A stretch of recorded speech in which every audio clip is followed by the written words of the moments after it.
In today's tutorial, I'm going to show you guys how to install a new speaker or audio output device on your Dell laptop, tablet, or desktop computer. So this should hopefully be a pretty straightforward process, guys. And without further ado, let's go ahead and jump straight into it.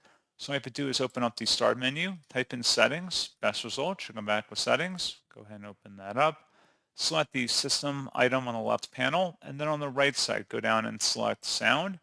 Where it says pair a new output device, select add device, and then follow through with the on-screen setup of connecting your device, and that's pretty much it. So as always, thank you guys for watching this brief tutorial. I do hope I was able to help you out, and I do look forward to catching you all in the next tutorial. Goodbye.